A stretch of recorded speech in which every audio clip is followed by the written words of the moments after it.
Hey y'all, hey, so it is another day. I did have like a real appointment. I was not expecting that.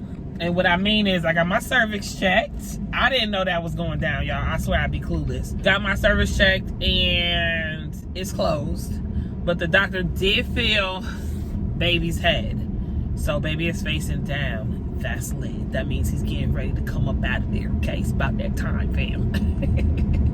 But everything else was good. So I've already gone back. I'm on weekly appointments now. Weekly appointments.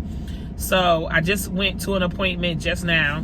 And I did have my cervix checked again. I did not have to have my cervix checked apparently because I haven't been experiencing any cramping or Braxton Hicks or anything like that. So if I can opt out of a cervix check next week, then I'll probably opt out as long as I'm not having like Braxton Hicks, contractions, or cramping. So they'll just go in there, they'll measure, they'll check the baby's heart rate, which today the baby's heart rate was really good. It was 140. Adrian gets 138. It was 140. He's usually pretty spot on. You know, he's a musician, so, and he's a band director, so he be dealing, what is it called, the metronome? I have to see if that's what it's called. But he can hear beats and just how many beats per minute, like he can call it out in the air. So that was very intriguing for the nurse practitioner. She was like, I've never heard anybody do that before. So anyway, we were talking to my doctor, right? So Adrian saw like the ultrasound gel that was sitting on the counter. Now let me tell you how my husband is. He's very smart. It's a gift to be like super intelligent, but then he nourishes that by always, I told him his Safari screen time must be like out of this world because he researches everything. So we were sitting down there and we were looking at like the gel they use to check you, the gel for the ultrasound and stuff like that. It's called McKesson, right? So he was like, McKesson. Let's see how much this stock is worth. Cause he likes like stocks. You know what I'm saying? He has invested in some stocks and has made some money with the stock market. It's very intriguing to him. So he goes and he looks up the share for McKesson and it's like $300 and something a share.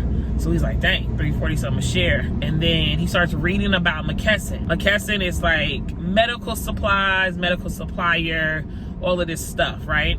So then he keeps reading, keeps digging. Come to find out, McKesson was the main distributor for the during the, now they did not make the obviously, but they were the main distributor and got the main government contractor to distribute the vaccine.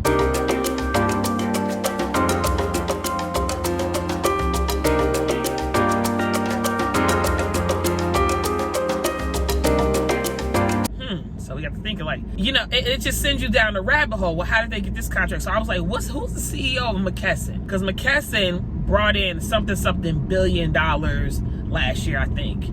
And they're worth, like, it's ridiculous. So I was like, who's the CEO? Some regular name dude or whatever. He was like, I wonder what the stock price was when the whole happened, when it was March of 2020. So he looks that up. The stock was you could buy in, not value out, you could buy in for like $120 a share. So basically we're talking about it tripled since the, you know what I mean? So we were getting into that, and then the doctor walked in.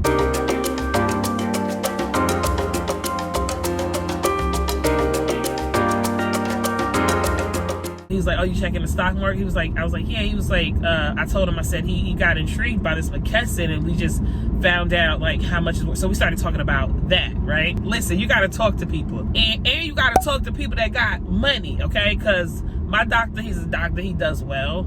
And I'm not saying he does well solely because he's a doctor. I'm saying he does well because of some of the things that we talk about. We talk about his children, and you know, he's bought his son like an instrument that costs double-digit $1,000, you know, stuff like that. Like we've talked, and they have that in common, him and Adrian, because his son is in the band, not in Adrian's band, but his son is in band, and Adrian's a band director, and yada yada yada. So anyway, he told us that doctors statistically are some of the worst investors. They just want base hits. He was like, based on that and me just like kind of taking a look at, he was taking a look at himself, he was like, I just rather pay somebody to do that. You know what I'm saying? So he has obviously has like a financial team, right?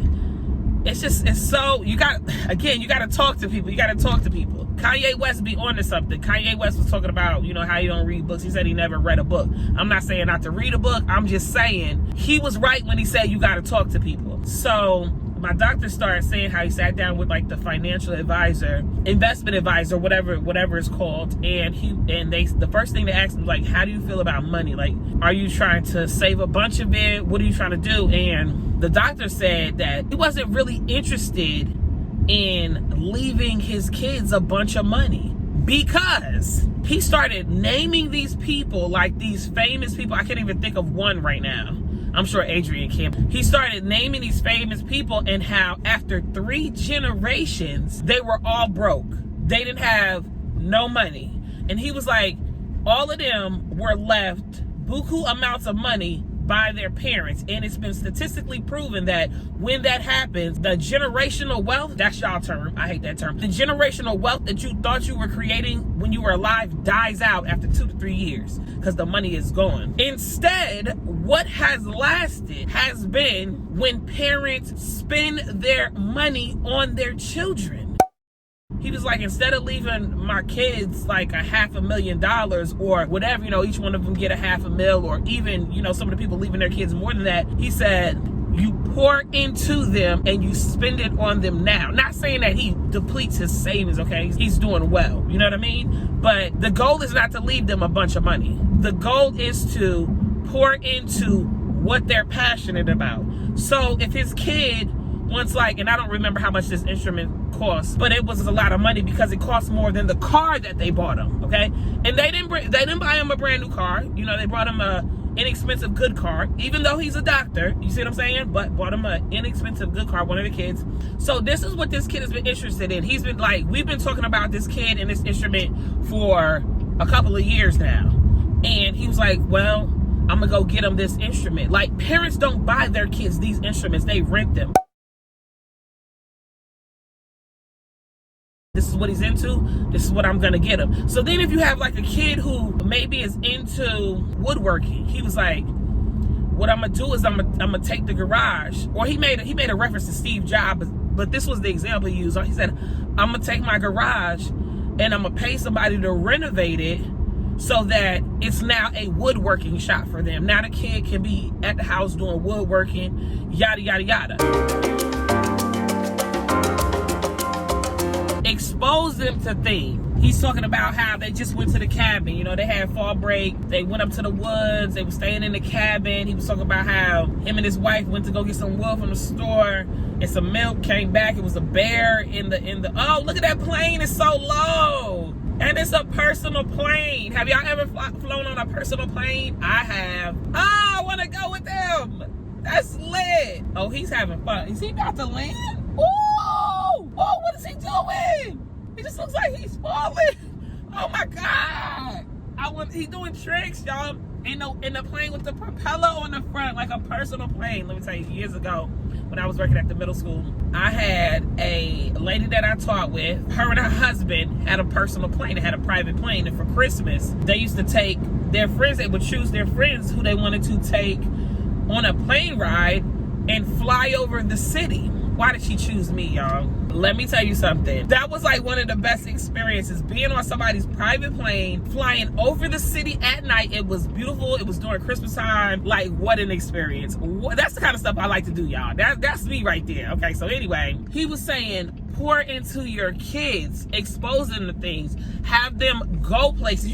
Some kids that I've taught over the years who haven't even been out of the state. You know what I'm saying? It's a whole United States out here. It's a whole America. You know what I'm saying? You can drive to Mexico, go somewhere, you feel me? And he was like, so he told his investors that I'm more concerned with basically spending the money, because I'm not leaving them a whole bunch of money, because data has shown that has been counterproductive. And it just made so much sense to me. You don't know what your kid's gonna do, yo. You might give this kid $500,000 and they do something with it. You might get a next kid $500,000 and they blow it and they still nowhere. Pour into them, expose them, let them know that there are things out there. Provide opportunities for them. Nourish their interests. Spend the money while you here. And I'm not saying don't save, because that would be foolish. I'm not saying don't have assets. Adrian and I, we got a house. We bought a house. I am interested in buying another house. I do have a life insurance policy. We ain't talking about $15,000, $20,000. Okay, I got a policy, fam, that I'll be able to leave, you know, Khaleesi and the baby something. But like that whole thing about not leaving them a whole bunch of money and more so exposing them to the world and providing opportunities for them, yo, if that didn't make the most sense, I don't know what does. But anyway, y'all, I'm pulling up to work. I got a half day going on today for work. But the appointment went well today. Cervix is still closed. We had these weekly visits. I'll update you soon. Peace.